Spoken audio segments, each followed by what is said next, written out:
Penerbit kontak saya, dia kata ilmu saya ni bagus.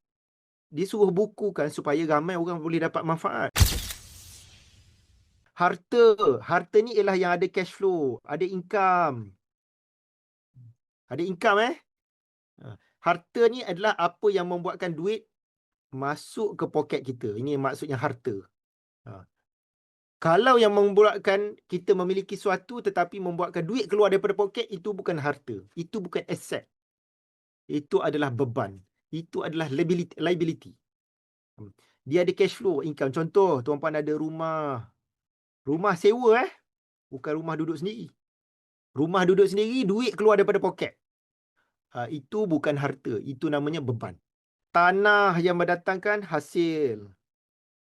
Tanah sawit, tanah kelapa, tanah getah, tanah yang ada hasil lah, hasil sayur ke apa semua. Tanah yang mendatangkan hasil.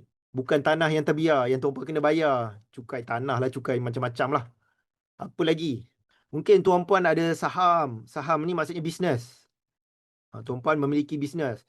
Company ni ada berapa persen, company ni tuan-puan ada berapa persen saham. Tuan-puan setiap tahun tuan-puan ada dividen. Tuan-puan ada harta intelek. Harta intelek ni termasuk buku yang tuan-puan tulis. Ataupun reka cipta. Apa-apa yang tuan-puan reka cipta. Apa ni? Penulis lirik lah, apalah semua tu lah. Komposer lagu lah, apa semua. Ataupun ni, seni. Hasil lukisan. Dapat royalty tu hasil lukisan dia ambil oleh galeri mana-mana, dia akan bayar royalty. Tuan-puan penyanyi lagu ke kan. Okay. Jadi ini termasuk harta intelek. Macam saya penulis buku.